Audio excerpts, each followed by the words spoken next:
사도행전 15장 2절 보겠습니다. 근호 논쟁과 토론이 일어났다. 그 바울과 그 바나바 그 자신들 사이에 적지 않은 그 형제들이 바울과 바나바와 그 자신들 중에 다른 사람들을 보내기로 예루살렘의 사도들과 장로들을 향하여 그 문제에 대하여 질문하려고.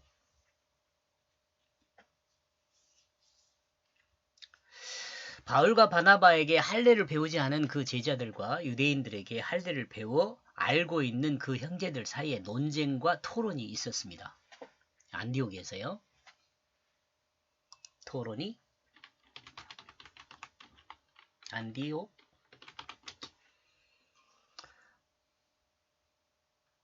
유대계에서 개종한 사람들은 할례를 이미 알고 있었을 것입니다. 그리고 그들의 몸에 할례를 행하였을 수도 있습니다. 하나님의 명령을 따라 할례를 행해야 한다는 것은 유대인들은 강조했습니다. 해야 한다는 것을 유대인들은 강조를 했습니다. 그러므로 이들은 아브라함이 모든 가족에게 할례를 행하였던 것을 설명했을 수 있습니다. 그러죠?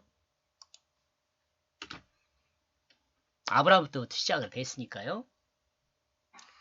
이방인이라 하더라도 할례를 행하였던 것을 설명했을 수 있습니다. 이때 이방인도 할례를 했거든요. 할례를 행하지 않았다면 그는 하나님의 백성에서 끊어진다는 그 말도 설명을 했을 것입니다. 그 근거로 설명했을 거예요. 그리고 바울과 바나바를 따르는 사람들은 할례는 마음에 해야 한다는 말씀을 근거로 할례의 무용론을 설명했을 것입니다. 여기 성경 근거들은 이렇게 적어져 있습니다.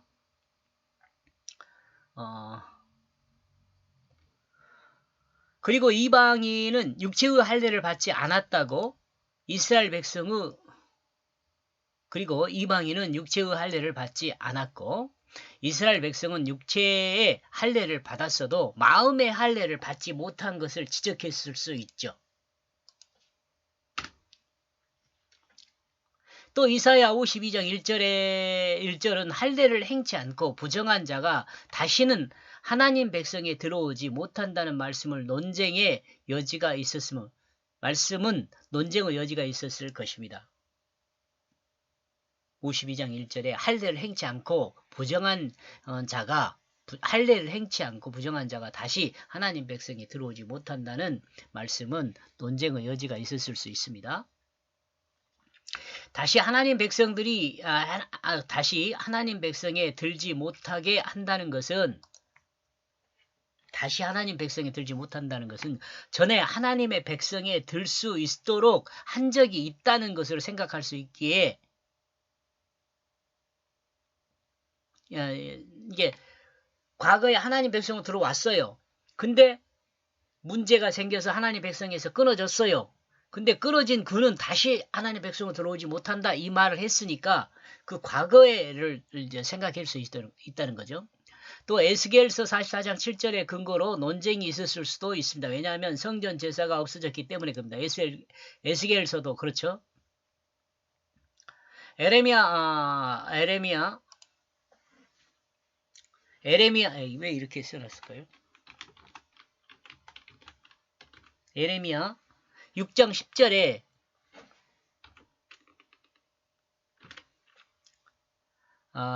귀가 할례받지 못한 것을 지적합니다. 여호와의 말씀을 자신들에게 욕하는 것으로 여기고 즐겁게 듣지 않는다고 지적한 내용이죠.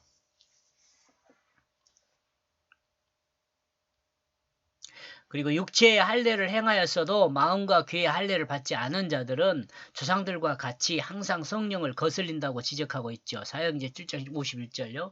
그리고 할례를 받지 않은 이방인에게도 성령이 부어졌음을 베드로는 증거합니다. 사도행전 10장 45절요.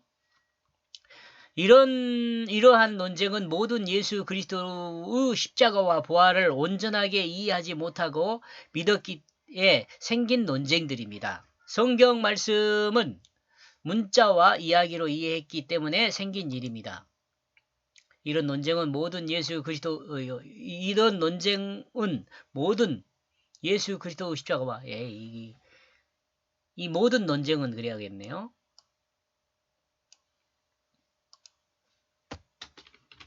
이 모든 논쟁은 예수 그리스도의 십자가와 부활을 온전하게 이해하지 못하고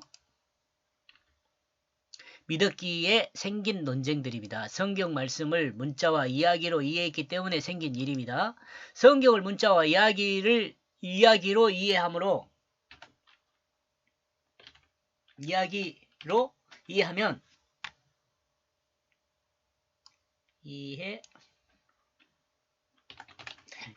성경을 통해 전달하는 하나님의 뜻을 이해할 수가 없어요. 성경의 문자와 이야기의 그 이해를 통해, 그러니까 그런다고 해서 문자와 이야기를 전혀 이해 못하면 또 되냐? 아니, 그건 아니죠. 문자와 이야기의 그 이해를 통해서 하나님이 전달하는 하나님의 그 뜻을 이해한 사람이 그 귀에 할례 받은 사람이 되는 거예요. 그리고 그 이해가 하나님의 뜻을 그 마음에 받아들인 사람입니다. 이런 사람이 하나님의 뜻을 받아들인 사람이죠. 그 마음에 할례를 받은 사람이 되는 거죠. 하나님 뜻을 이해하고 받아들인 사람이 할례 받은 사람이에요. 마음에. 이를 이해하고 복음을 이방에 전한 대표적인 사람이 바울과 바나바였습니다. 그러나 유대인들은 할례를 조상들이 가르쳐준 그 방식을 따라 이해했습니다. 그리고 생각 없이 따르고 있습니다. 그러므로 예수 그리스도의 십자가와 부활의 의미를 따라 성경을 이해하지 못하게 됩니다. 어쩌면 유대인들은 기사와 이작을 여기서 주로 바꿀까요? 어쩌면 유대인들은 기사와 이작을 통해 드러난 그 사건을 보고 예수를 믿었을 수 있습니다. 예수님을 통해 드러난 이적과 베드로와 요한을 통해 드러난 이적들을 통해 그 마음의 변화가 있었을 수 있습니다. 그러므로 유대인들의 마음은 자기중심의 마음에서 하나님의 그 뜻을 따르는 중심으로 바뀌지 않았을 수 있다는 거죠. 그러니까 세례를 이해를 못하는 거죠. 이 일로 인하여 2차 종교회의가 예루살렘에서 일어나게 됩니다. 이제 제가 생각할 때는 1차 종교회의는 베드로가 고넬료 집에서 식탁 교제를 한 것에 대해서 성령이 임한 것을 이 논쟁이 있었을 때, 그때가 1차 이거 종교회의로 보면 이 바울과 이 안디옥에서 일어난 문제를 가지고 논의한 건 2차 종교회의가 아닌가 이렇게 보는 거죠. 학교 다닐 때 이거 배운 것 같은데 정확히 모르겠어요. 아무튼 이렇게 생각해 볼 수도 있는 거예요. 그게 뭐 이게 정확히 정답이다 이거 아니고, 제가 생각할 때는 베드로가 고넬료 집에서 있었던 일 때문에 그 회의가 열렸을 때가 1차고, 2차는 그 안디옥에서 있었던 세례에 대한 부분을 정리한 것이 2차고, 이렇게 생각해 볼 수도 있다 이겁니다. 여기까지 보겠습니다. 고맙습니다.